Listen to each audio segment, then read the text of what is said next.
एक समय की बात है, दूर किसी पहाड़ी पर एक छोटी सी नींद में डूबी हुई भेड़िया रहती थी। नाम था भूरी। वो सबसे प्यारी, सबसे मुलायम और सबसे थकी हुई भेड़िया थी। हर दिन वो अपनी भेड़ों की टोली के साथ घास चरती, तितलियों के पीछे दौड़ती और पहाड़ियों पर उछलती। लेकिन जैसे ही सूरज ढलता, भूरी की पलकें भारी हो जाती, उसकी टांगें कांपने लगती और वो जोर से जम्हाई लेती। हाँ मगर उस रात कुछ अजीब था।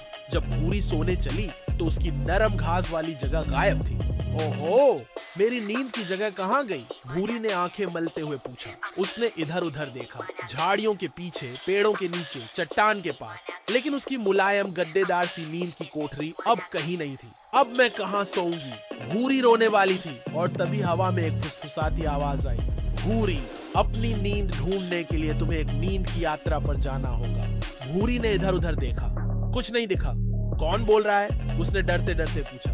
मैं हूँ। एक छोटा तारा सामने आया, नींद का तारा। नाम था टिम्मू। मैं तुम्हें उस जगह तक ले चलूंगा जहाँ हर कोई सबसे गहरी, सबसे प्यारी नींद सोता है। लेकिन रास्ता आसान नहीं है, टिम्मू बोला। भूरी ने अपनी आंखें मींची, जम्हाई ली और बोली, मैं तैयार हूँ, पर जल्दी करो, मुझे बहुत नींद आ रही है। टिम्मू हंस दिया। चलो पहले झपकी जंगल में चलते हैं। भूरी तारे के पीछे पीछे चलने लगी। झपकी जंगल में पेड़ खुद ब खुद झूलते थे, जैसे लोरी गा रहे हो। पत्ते तकिए जैसे थे और हवा रेशमी थी। भूरी बहुत थकी हुई थी। क्या मैं यहीं सो सकती हूँ? उसने पूछा। लेकिन तभी झपकी भालू आ गया। गुर्र, ये मेरा इलाका है, तुम यहाँ नहीं सो सकती। ओह ठीक है। भूरी थकी थकी सी आगे बढ़ी। अब वो पहुंची उलझे सपनों की गुफा। यहाँ सब कुछ उल्टा था। चांद जमीन पर और तारे नीचे गिर रहे थे। रास्ता गोल गोल घूमता था। ये तो सपना जैसा लग रहा है, भूरी बोली। ये अधूरे सपनों की गुफा है, टिम्मू ने कहा। अगर यहाँ सो गई तो तुम्हें कभी अच्छे सपने नहीं आएंगे। भूरी ने सिर हिलाया। नहीं नहीं, मुझे अच्छे सपने चाहिए। और वो चलती रही। उसकी टांगे अब कांप रही थी। अब वे पहुंचे लोरी झील पर। यह झील नहीं, जैसे एक नींद का जादू था।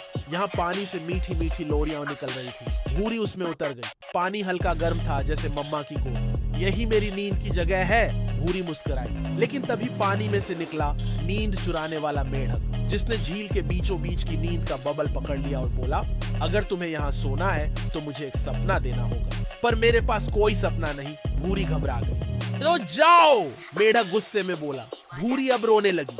मैं बस सोना चाहती हूँ, किसी को तकलीफ दिए बिना। टिम्मू ने उसकी पीठ थपथपाई।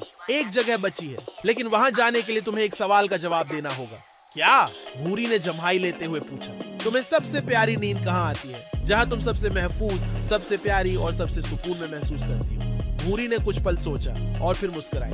मम्मा की बगल में, उनकी ऊन जैसी गर्मी और सांसों की लोरी में। और तभी टिम्मू की चमक बढ़ गई। उसने कहा, बस यही सही जवाब था। और उसकी रोशनी से भूरी की आंखें बंद हो गईं। वो एक झपकी में ही अपने पुराने घर, पुराने कोने और मम्मा की ऊन से बनी गोदी में पहुंच गई। अगली सुबह जब सूरज निकला, भूरी अपनी मम्मा के बगल में गहरी नींद से उठी। तुम कहाँ चली गई थी भूरी? मम्मा ने पूछा। मैं एक नींद की तलाश में थी।